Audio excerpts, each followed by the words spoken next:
Welcome to the future talks on how to prevent the next pandemic. Good afternoon. Thank you to everyone for virtually attending this special event. Welcome to what I believe will be an engaging and crucial debate on preventing the next pandemic. In the lead up to the World Health Summit, we would like to discuss the role and impact of pandemic prevention on our collective well-being. By now, it is clear to all decision makers that this global crisis requires a global response. What is not yet agreed upon is that our global response cannot only focus on how we prepare for the next pandemic, it must be about how we prevent it together. With the climate crisis, biodiversity loss and animal exploitation, the need for fundamental and transformational societal change has never been more urgent. We must acknowledge that we are living in an era of pandemics. It is time for reflection, responsibility and realignment if we are not to repeat the mistakes of COVID-19. Over the past 18 months, we've asked ourselves just how a virus that emerged in one animal could travel from species to species, host to host, continent to continent. How the ripples of one action completely changed everyday life as we knew it and forced a global lockdown. Yet, for many experts, it was not a question if it would happen, but when. 3 out of 4 infectious diseases are of zoonotic or animal origin. SARS, MERS, Ebola, Zika and COVID-19 are all zoonotic. Zoonoses are a symptom of a critical imbalance between humans, animals and nature. They demonstrate how vulnerable we become when that balance is off. But they also show how connected our well-being is to that of animals and nature. Over the past 18 months, we have seen how our dysfunctional relationship to animals and nature had a significant cost on human society, where there has been untold misery and misfortune. We have also seen that if we want to prevent such outbreaks, we need to remedy the root causes. Anything less is only laying the ground for the next pandemic. We need to recognize that we, as humans, can only thrive if we care for animals and the planet. We cannot continue with business as usual. We need to act immediately. Time is not on our side, and technology and preparedness alone wouldn't be the cure. So, what comes next? When primary forests are cleared to expand intensive farming, wild habitats are destroyed and biodiversity is decimated. This leads to pathogens in wild animals increasing and evolving faster, which mutate quicker and in the end jump to humans, as in the case of the new coronavirus. When cats and dogs are slaughtered for their meat and when wild animals are traded in markets, humans find themselves exposed to some of the most dangerous pathogens. And who would have thought that fur farms, where minks and foxes and so many other animals are skinned for their fur, would be the breeding ground for COVID-19 mutations that would reinfect humans? It is sobering that it took a pandemic for everyone to understand how scientists have warned us about and what was always plain to see. When animals suffer, we suffer. We stand at a crossroad right now. In 4 days, the global health community and leaders will meet at the World Health Summit to address the most pressing health issues and outline path forward. This is an ideal opportunity to chart a new direction. The key questions that we need to answer post-pandemic are still the ones we asked before. What kind of society do we want to be? What kind of future will we leave to future generations? What priorities do we set? But the wider question has to be, how can this be done at the political level? What are the necessary political measures that need to be taken? The 4 PAWS future study will be published tomorrow. It includes valuable insights on likely versus necessary pathways beyond this pandemic for 29 renowned experts. Their disciplines include virology, veterinary medicine, agriculture, climate, economy, law, and philosophy. The study underscores that health should be addressed in a more holistic and interdisciplinary way. And that if we make animal welfare a central part of pandemic prevention plans, the risk of the next pandemic breaking out will decrease. It also highlights that when high level of better animal welfare are implemented and regulated, all aspects of human life, well-being, the economy and the environment are better off. While this is a moral and health issue at its core, it makes economic sense as well. So let me conclude by saying that a global pandemic strategy must ensure that prevention is its very core. But prevention cannot exist without animal welfare. This is at the heart of what we do at PAWS, so we know full well what opportunities must be seized at this critical moment. I'm excited for the discussion to now begin. Please enjoy what I am sure will be an illuminating next 45 minutes. Thank you.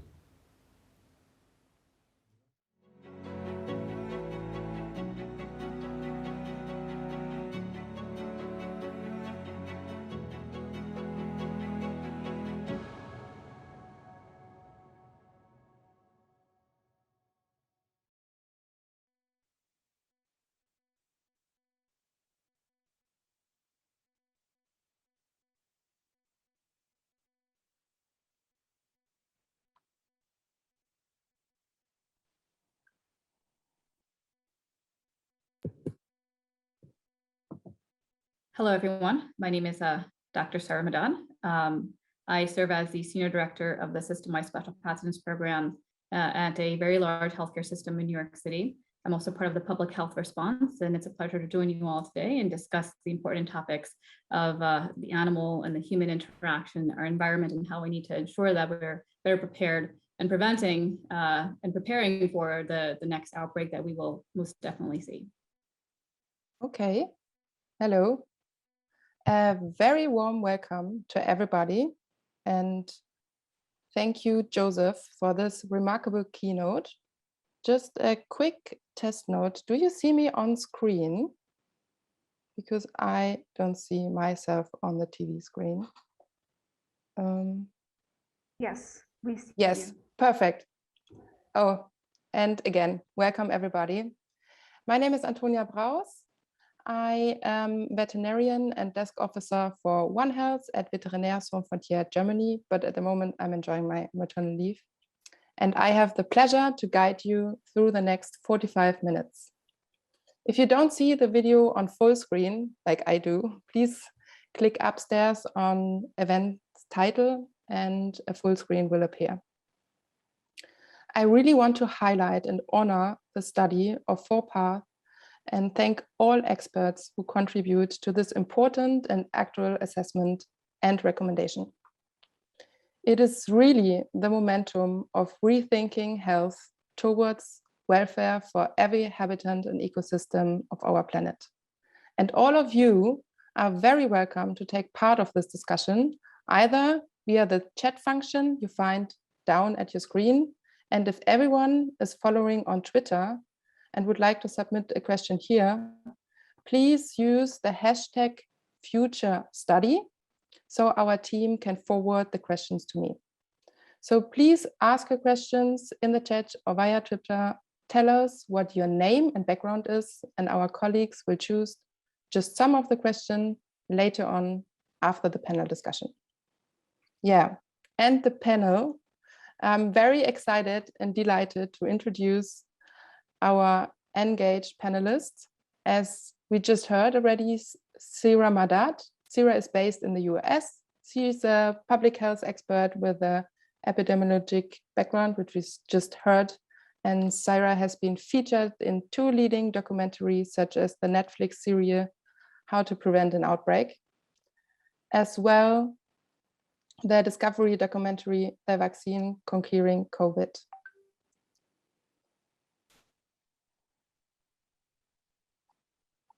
Ich habe gerade, we're not on air anymore. I just got a message.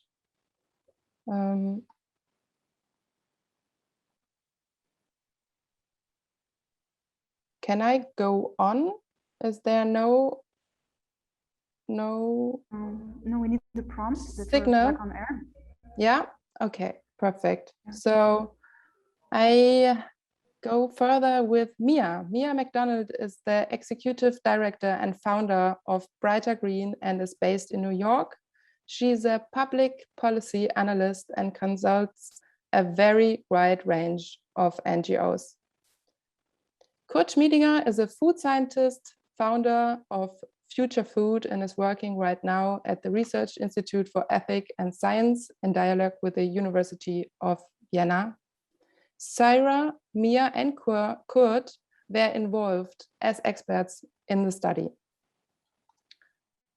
Nina Jamal is the representative for PAWS tonight, and she is the international head of farm animals and nutrition campaigns and a pandemic and animal welfare expert. Last but not least, Mark Jones. He's a British veterinarian with various qualifications in aquatic and wild animal health and wildlife rescue and rehabilitation, and since 2014, head of policy at Born Free Foundation. So my first question is for you, Mark, as a veterinarian with your experience. What would you say? What are the ingredients and habits that takes us from business as usual to a pandemic? What's wrong with the system? Well, thank you very much. I hope you can hear me okay. Yes. Yeah. First of all, thank you very much for inviting me onto this panel. Thank you to our friends and colleagues at PAWS for coordinating this really important and timely event. I think the COVID-19 pandemic, with all its devastating human and economic consequences, seemed to take a lot of decision makers by surprise.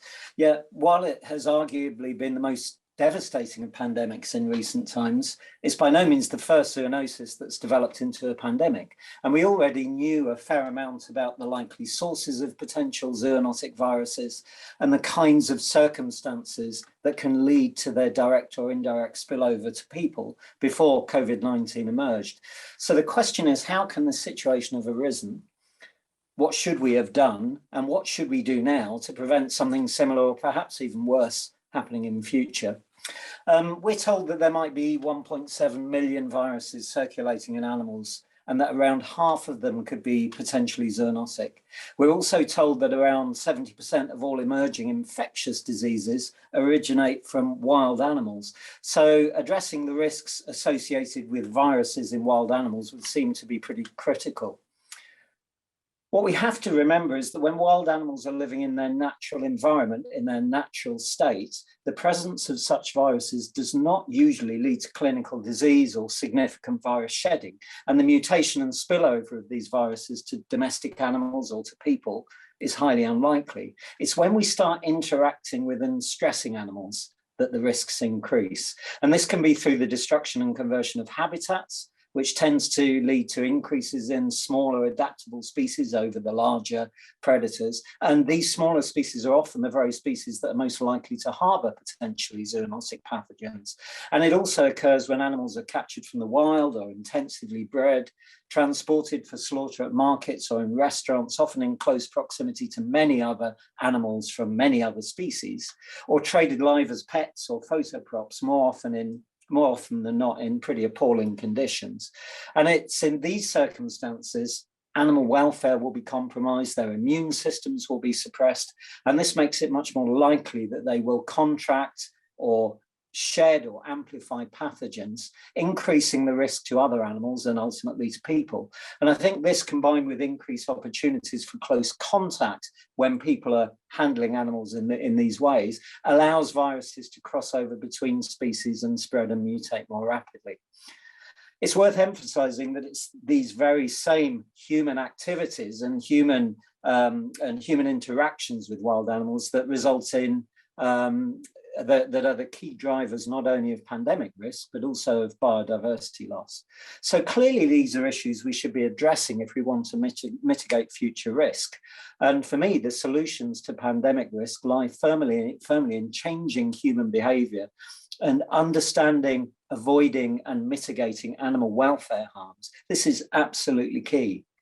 However, animal welfare is barely featured in high-level considerations of pandemic risk mitigation to date, and achieving human behaviour change, as we all know, on the kind of scale that's required can be very challenging.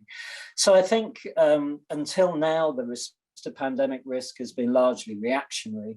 And while there has been a big and necessary focus on scaling up quarantine, vaccine, medical responses, and some effort to research which species might pose the highest risk and in what circumstances going forward, efforts to address the key drivers of increased pandemic risk have been much more limited, no doubt reflecting the sort of complex socioeconomic consequences of more radical and precautionary actions, and perhaps pressure from vested interests.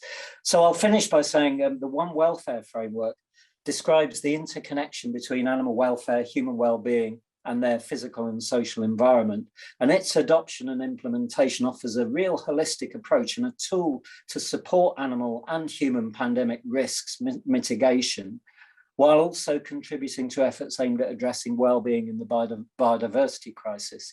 And it's a concept that we've been promoting strongly through our approach to important international mechanisms like the post-2020 Global Biodiversity Framework being developed by the Convention on Biological Diversity, and the proposed Pandemics Treaty, which is going to be discussed at the World Health Summit in the coming days.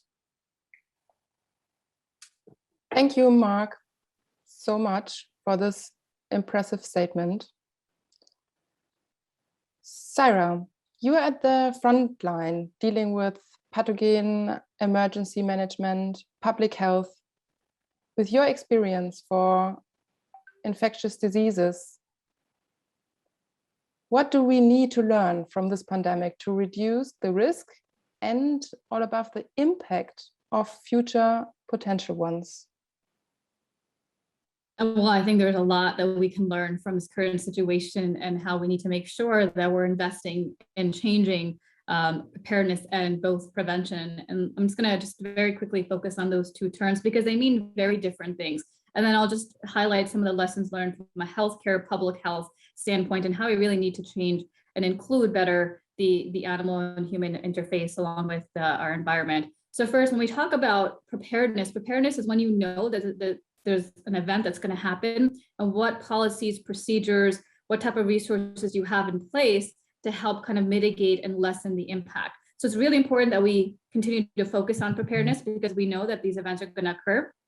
At the same time, we also need to make sure we prevent them, right? And it's a completely different scope of work. Prevention means that you want to prevent them from even happening or occurring. And so that's a very separate body of work when we talk about preventing, these types of incidences, and then also preparing for it, knowing that if there is an incident, at least we are better prepared and we can, reduce the impact. So as we look at some of the lessons learned, particularly in my experience with COVID-19 and all the different outbreaks that I've responded to, there's some really glaring issues and challenges that we have not learned, outbreak after outbreak or pandemic after pandemic.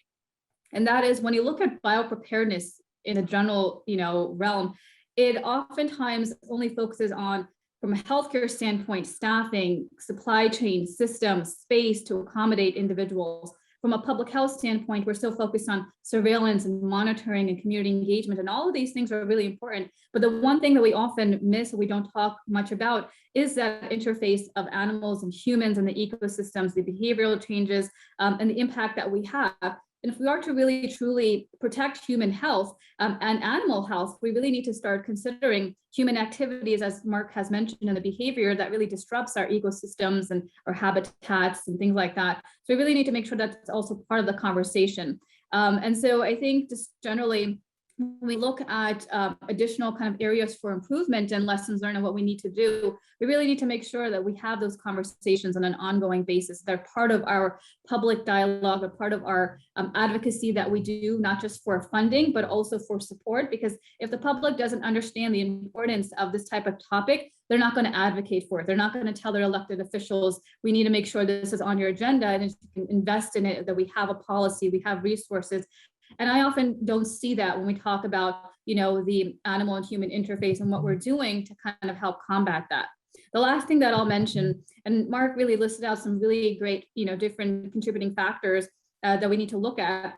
The one in my in my box that I often work on is the misuse of antibiotics, and so we really need to make sure that we look at it and what we need to do moving forward, because as we look at the next pandemic that we obviously can prevent and we should prepare for, we need to look at the implication of misusing antibiotics and the threat that poses generally to humans and animal health. Thank you, Syra. I think you made that point very clear. Mia, within your expertise in public policy, in conservation, environmental, animal protection, you have probably thought of all possible factors tied to pandemics and zoonotic disease outbreaks. Can we say that the way we currently treat animals has become an existential threat, and why? What needs to be changed here? Thank you so much, Antonia, and thanks to my fellow panelists and to PAWS for organizing this. I can't say I've thought of every possibility, but I'll put forward a couple, and my previous panelists have been very succinct and very substantive, so I will try to be the same. I think it's a very interesting question. Has it become existential? And I think I just want to start with the pandemic, and obviously Syra and others have been very, very deeply involved in this on the front lines. I'm here in New York City, and about 12, 14 months ago, this was a real epicenter of the COVID crisis in the United States and then in the world. And I just checked the data that there have been 240 million global infections of COVID-19 and almost 5 million deaths. And I think many of us, when we first started hearing about it in China in January 2020, would never have anticipated how fast and quickly this virus would have spread and the enormous toll it's taken. So in terms of the existential position we find ourselves in, I would argue that COVID has really illuminated a lot of flaws in how human societies interact with each other, what we value, where there are vast injustices. And it's also really illuminated enormous flaws in our relationship with the non-human world. And so that's where I do think there are existential issues around animal welfare, and one could even say animal rights in certain ways. So the we face now so many challenges. We have enormous public health challenges. We have enormous climate challenges, a climate crisis. We have a biodiversity crisis. And if we really look at a lot of the roots of those, it really is a very unfortunate relationship with the non-human world that has been one based on exploitation, disregard, massive cruelty in many ways, and not looking at the non-human world as a partner in our human endeavor. And as many scientists will remind us, we are part of nature, right? Even if we try to deny that, we are also animals. And so I think the pandemic has really created potentially an inflection point for things to be different. As Syra and Mark also talked about, of course, we need to be trying to prevent pandemics. Yes, we need to be better prepared for the next one, of which there probably will be. But the prevention aspect and how that does tie to issues of exploiting animals, wildlife trade, loss of habitat. And again, in my work, a lot of it is in the food system space related to animals and nature. One of the key drivers of biodiversity loss is agricultural expansion. And a lot of that is really for meat and dairy and feed. And I know Kurt will talk a bit more about that. So I think we have to be grappling with that. That opens up habitats, that opens up interaction between humans and non-humans in ways that really shouldn't be happening and could be the source of more pandemics. Absolutely, the wildlife trade, using animals for meat. We have to be very honest about that and really examine that and find ways to end that practice. Even global scientists are telling us we need to move towards more plant-based food systems. UNEP has talked about that. We were part of the UN Food Systems Summit. There is a growing consensus around that, but we need to bring concerns for animal welfare, for environmental sustainability, environmental sanity into those discussions. And so we've also talked about antibiotics, certainly issues or realities like factory farming, the large scale intensive production of animals for meat and dairy that has a huge use of antibiotics. I know Europe's made some progress on that, but in many parts of the world, including the US, including China, including many other countries, that's a huge source of antibiotic use and then risks of antibiotic resistance. I think we really want to make sure that we are obviously treating ourselves with respect, but looking at the natural world not as how can we exploit it for what's really short-term gain, but how can we restore it? How can we look at flashpoints for pandemics, and instead of rushing to treat them, how do we prevent them? And I do feel like there is more consensus among those in the public health community, those working on environmental and animal welfare issues, as many of us are, that we need to grapple with the root causes of the challenges of really life on this planet in an integrated way. I know we'll talk about that a bit later. So I think it is existential. I think there are ways to really advance human rights, human justice, as well as justice for the non-human world, if we look at this with quite granularity, but also a bigger picture, and not be so focused on short-term gains. Because as we've heard many times now, what is the point of a short-term gain on a planet that is becoming increasingly unlivable, where we have millions of species at risk of extinction, and where we have enormous ongoing inequalities in the human community as well. So I think animal welfare can be a real unifying force if we can have some really honest and root cause focused conversations, as opposed to a flashpoint. I don't think there's really anyone in the world who'd be opposed to animal welfare. I think we have to be honest about the economic interests and also really examine what the realities around those are, the short term versus the long term. So thank you for the question, and thanks for the panel. Thank you, Mia. If I may add, Antonia, one of the clearest voices that was echoed by a number of experts in the study was about a need for a change in mindset. We need to stop thinking about how everything affects human health, and we need to start thinking about how human behavior affects everything else. And this means that we might need to change the way we define health. We need to change the way we see these interactions, humans, animals, and nature. And one of the experts, it was Serge Moran from the University of Montpellier, and he's from the One Health high-level expert panel. He said it very briefly and to the point. He said, we should consider moving from an anthropocentric vision to an ecocentric vision. And this really resonates. It's something that a number of experts were hinting towards. Yeah, absolutely. Thank you, Mia and Nina, for those insights, suggestions, and recommendations. Mia, you just mentioned and talked already about agriculture and food systems, and that leads us to our next question to Kurt. What role have the domestic animals in agriculture and our meat consumption? And we know there's a needed reduction and downsizing, but how can we do that, and what would it take? And very important, what does it cost for us? Yeah, thanks very much.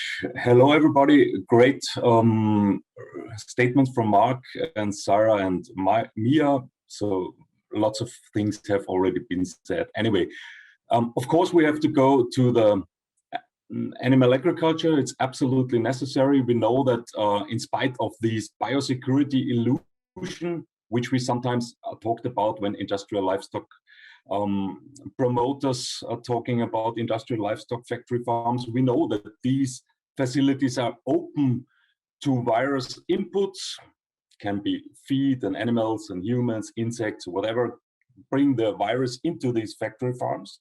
And then outputs, for example, the tons of excrements, which a million tons of excrements coming out of those factory farms, or the animals go out to slaughterhouse, or insects fly out, or whatever. So these systems are not separated from nature. They have lots of inputs and outputs. And within those factory farms, we have perfect breeding conditions for new viruses. We have high stocking densities. We have genetically identical animals. We have bad air and hygiene condition. We have stressed animals, and we know that this is all leading to virus modifications. We know studies, for example, from the OIE in 2005 and 2000 to 2007 on H5N1 outbreaks, which showed that the big farms, the industrial farms, are much more likely to be infected by H5N1 than the smaller ones. Even so, sometimes in the discussion you hear it the other way around. But this is what we really find when we look at it. We know that from the actual pandemic, we know that physical distancing helps us to prevent or to deal with a pandemic. What we have in factory farmings globally with billions of animals is just the very opposite. These animals are forced to do the ultimate opposite of physical distancing. They are super crowded and cramped together. Those are the direct effects which lead to problems from factory farms. We've seen that already. I remember at the beginning of November, somebody said, okay, can you prove it? And I said, yeah, it happens all the time. But he was very skeptical. And then 3 days later, the biggest mink industry in the world collapsed from one day to the other. I think organizations like PAWS tried for decades to fight this mink industry, and then within 3 days it was done, it was finished, it was collapsed. So it can be very, very rapid in factory farms that we have these problems. But it's not just the factory farm itself, it's the whole system, it's the indirect effects. When we look at what our area demand as humans, 2/3 of our area demand, if we exclude forestry, 2/3 of our area demand is growing producing animal products. And going towards plant-based would mean that we shorten the food chain from the plant to the human and be much more effective with area, much less contact with wild animals in areas where humans are new to, a higher biodiversity, and those are all known as barriers against zoonosis. And we also get rid of these wet markets and trade with wild animals. And if we do all of that, then we are not already on a safe side, but pretty much on a safe side to prevent future pandemics.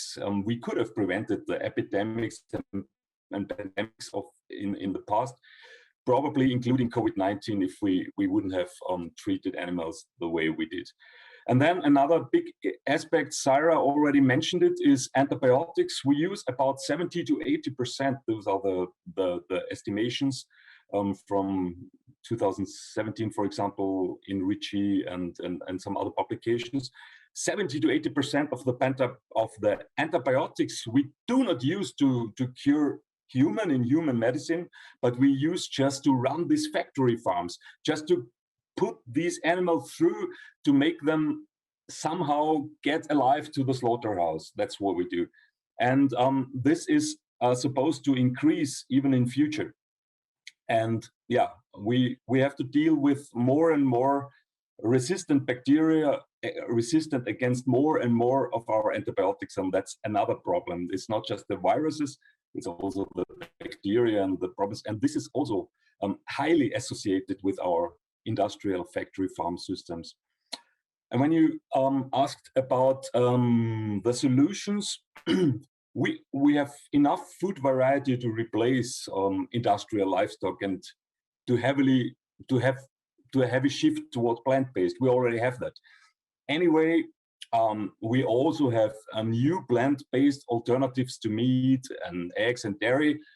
They are nutritionally not necessary, but I think they are an important step to make this transition more realistic. And if you look a little bit more towards the future, we have cellular agriculture, cultivated meat, which might also help this revolution, getting out of those factory farming system, out of those intensive livestock system, and maybe the use of artificial intelligence for food design and many other technologies. And we should really also focus on technologies. We should go many ways to tackle this risk.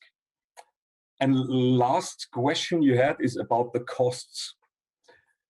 Would this also be cost effective to prevent the future pandemics? And actually there is a lack in global research on how much a transition away from industrial livestock to a more extensive livestock production plus a meat and dairy reduction would on the one hand cost us, and on the other hand save us money in hotspots like lifestyle diseases or climate crisis or antibiotic resistance or pandemics, we have the topic today, or also biodiversity loss, just to name a few. So doing this could save more money than costing us. And I'm pretty sure that such a purely macroeconomic calculation would come up with overwhelming results, that a transition towards extensive livestock plus a reduction of animal products would not only be ethically and ecologically making sense, but also economically.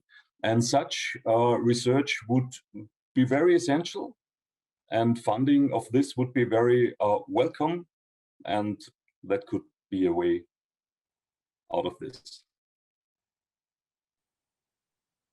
Wow, yeah. Thank you, Kurt.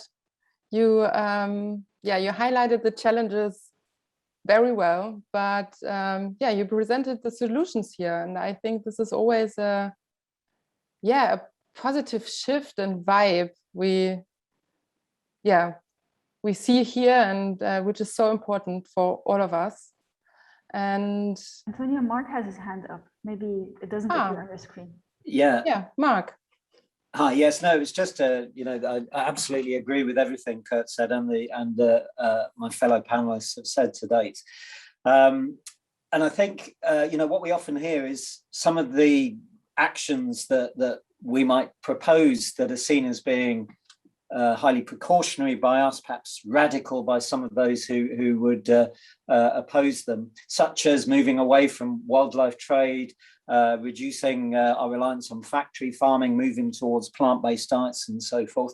We're often told that the socioeconomic consequences are very complicated and so forth, and obviously you've got vested interests who can put a great deal of pressure on policymakers to try and prevent some of these kinds of changes. But as Kurt says, they make good sense, not just from an animal protection or human health perspective, but also good economic sense.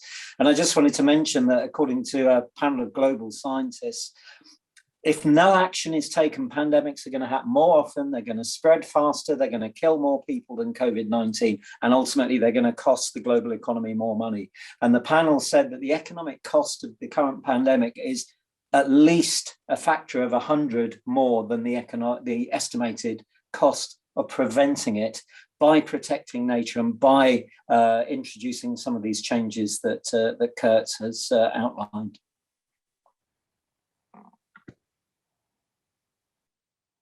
Yeah, thank you, Mark, for this addition. And I could add very briefly, Antonia, because I know we still have more questions to get through, but I think there's also this challenge, right, of the costs of losing forests, the cost of biodiversity loss, the cost of water scarcity. Those are just not calculated in the standard economic balance sheets. And there's a strong movement to say that that kind of calculation doesn't work anymore, because we're all affected by climate change. We're all affected by biodiversity loss. Of course, there are unequal effects of that as well. And there's a lot of injustice. And that's also why a lot of young climate activists are calling for climate justice as well. But it is this unfortunate that, oh, we destroyed a forest, that affects weather, that affects habitat, that affects a lot of things that are not in this balance sheet that says, oh, these industries are making money. Really, they aren't. And that might be a topic for another webinar to delve into that more, but thank you.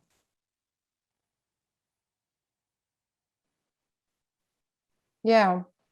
And also often we put vaccine development versus root causes, we just heard. What should the global health community and decision makers focus on? Mira and Maya, you just talked already about preparedness, response, and prevention. Syra, you, if I get it clear, you really see the focus on prevention and how. You have like very practical examples for us here. Yeah, so I think first, just as you talk about the whole emergency management cycle, and you just listed some of the phases, there's 5 phases, right? So there's prevention, there's mitigation, there's preparedness, there's response, and there's recovery. I think there needs to be an emphasis on each one of those phases. It's really important in the body of work that happens in each of them. But as we talk about vaccine production, as we look at, for example, disease X, right? This is a disease that, you know, we haven't discovered yet, potentially can have significant implications to human and animal health. And what do we do to prepare for that and prevent, you know, any of the impacts that it may occur?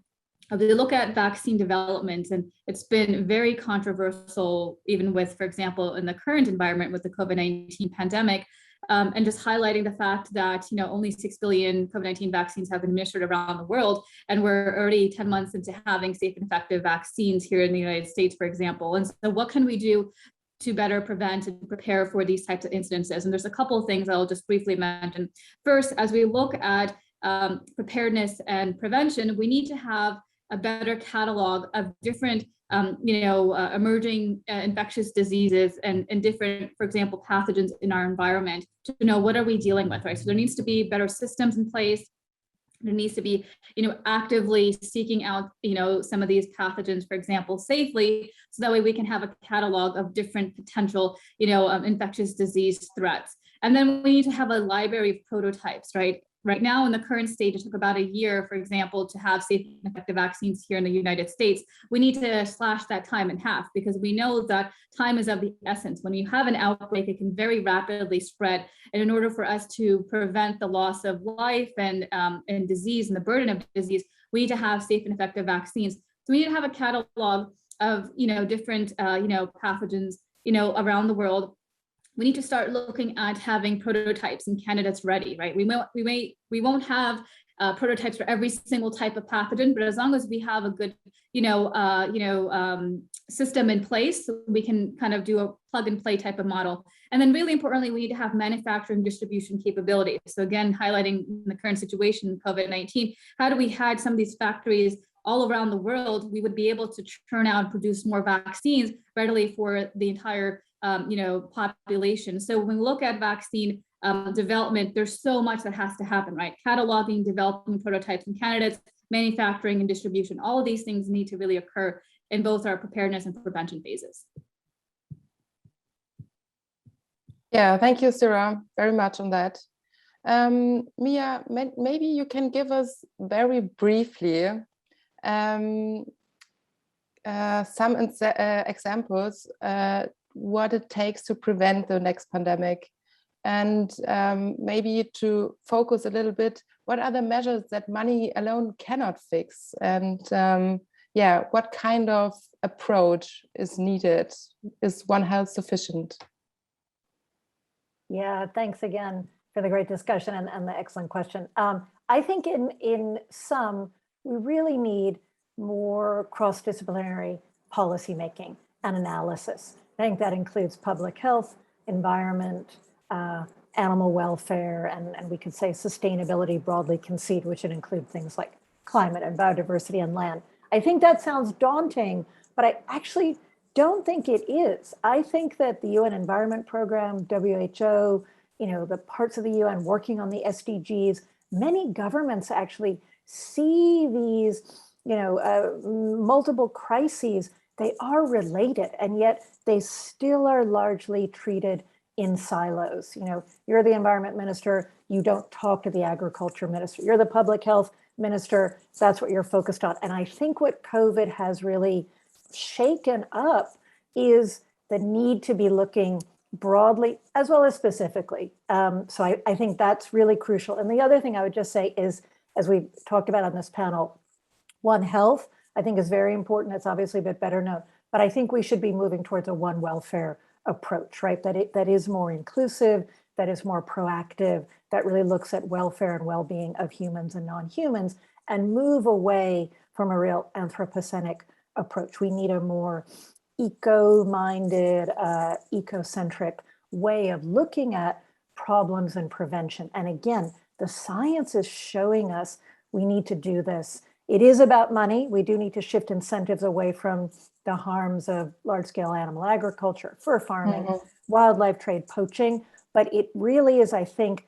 a mindset that gets translated to policy and worldview. And I think it's really, we have 9 years to save life on this planet in a sustainable way, the scientists are telling us. So we need to be ratcheting this up. And I think COVID, for all of the horror it's created, also provides an opportunity to really bring about some of these changes, including at the World Health Summit. Thank you. Now, after this great input from you panelists, we have a question from the audience. And while we receive your questions, feel free to download the future study of PAWS, which you find right now in the chat. And my first question, which is here, I try to sum it up. It's from Marisol Guterres. Yeah, to sum it up, why does politics allow those risk food systems? Why is it still, yeah, we know so many restrictions from policy. Why these danger systems are still on air? Maybe just very short, very briefly. First of all, tradition, which keeps people from moving away to more sustainable food systems. And on the other hand, it's lobbying and money transfer to politics, I think, as well. So that's also a big issue, because these industries are currently very strong, and therefore their influence on politics are very strong. You can see it, for example, when you have these in the European Union, for example, when we had this discussion, if you can call meat alternatives, plant-based meat alternatives, if you can call them burgers, or if you cannot call them, or if laws are made to prevent that we show the reality of what is happening in factory farms to public, and people are arrested for that, for this kind of undercover journalism investigation. So it's not that the animal welfare breaches are chased, but just in the opposite, that somebody who exposes this is affected. That's the current situation. Nevertheless, I'm optimistic, because we have these innovations, and we have the big players in food industry also on our board. They are working on a shift towards plant-based and also towards cellular agriculture. So I'm pretty optimistic. And if we don't make it with science, or if we don't make it with ethics, then we are forced by catastrophes, and I think we should avoid that. Yeah, thank you, Kurt. And yeah, we just heard in a few days the global health community are meeting at the World Health Summit and discuss about the biggest challenges tied to human health. What would be your message or a brief statement to the audience there? Maybe Syra, you may start.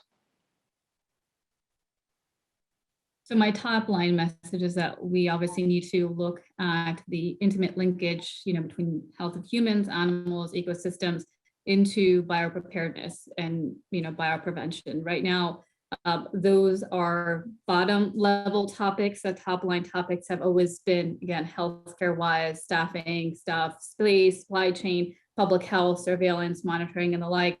And unfortunately, animal welfare and the interaction in human behavior and the impact is often an afterthought. So we need to do better, and having that as a single point of significant discussion as we move forward in building more robust and sustainable policies moving forward. Thank you, Sarah. Mia, what would your statement be? Well, I would thank the delegates for meeting and for really grappling with some of these really urgent and tough issues. But I would say I would really ask for focus on preventing as well as treating pandemics, being prepared for pandemics, as my colleagues have said. I'd also really urge focus on cross-disciplinary policy making, getting out of silos. How can public health engage with other crucial sectors, environment, climate, biodiversity, and also this shift in mindset away from a real exploitation of the non-human world to how can we live in a more mutual way, and also to envision the future that could create, which could be so much better for humans and non-humans to end some of this exploitation and extraction and real suffering that COVID has led to, to be hugely honest about that. It's been a huge toll for the planet. So I think to look to the future with concrete, but also quite an ambitious mindset and have one welfare be on their set of discussions as well. I would strongly encourage that. Thank you. Thank you, Mia. Kurt, what is your message? My message would be that instead of just treating the symptoms of pandemics and ignoring the threat of the end of the antibiotic era, we must go to the core of all these troubles and some other troubles, including, for example, climate crisis. And we must bring industrial livestock into the focus. We must make an end to its inefficient use of plant calories and of land and its inherent cruelty and risks. And to put it short, we have to make an end to industrial livestock. Yeah, absolutely. And Mark, what are your findings? Well, the disadvantage of going last on this round is that I think my fellow panelists have probably said most of what there is to be said in that kind of summary form. I mean, I think, so I'll be repeating some of what's been said already. When it comes to pandemic risk, preparedness is important, but prevention has to be prioritized. I think a transformative and highly precautionary approach to risk is warranted in order to reduce pandemic risk and to tackle the biodiversity and, by extension, the climate crisis. We need to focus on changing our relationship with wild animals and wild places through the adoption of a one welfare approach and the mainstreaming of animal welfare and protection and wild habitat protection into policy. And as has been said, a truly interdisciplinary approach is going to be vital if we're going to avoid another COVID-19. The institutions and experts in human health, animal health and welfare, conservation, environmental issues, socioeconomics and so on need to be communicating effectively with each other and working together. Oh, thank you, Mark. And Nina, your closing, also as the voice of 4 PAWS here. What is your statement? Thank you, Antonia. Thank you, everyone. So our statement from 4 PAWS is, it took a pandemic and global tragedy to get us to this moment. This challenge is a global one and it needs a global response. So, dear policymakers, we need a pandemic treaty. Don't just prepare, prevent. Pandemics are human-driven. We must tackle the root causes, put our relationship to animals at the center of the international policy and health agenda. It's better for humans, animals, and nature, and it costs a fraction of what this pandemic has cost in lives and money. Thank you. Thank you. Yeah, a big, big thank you of all of you for your smart, important assessments, questions, recommendations, findings, and demands. And under the same link of this event tonight, you find tomorrow the study for downloading and also the record of our evening and our event tonight. I assume all of us here in this Zoom meeting, in this virtual room, we can all contribute not only to discuss One Health, One Welfare, we can live and implement this indisciplined goal for all of us. Thank you one more last time and have a great evening and goodbye. Thank you, everyone. Thank you. Thank you. Bye. Bye-bye.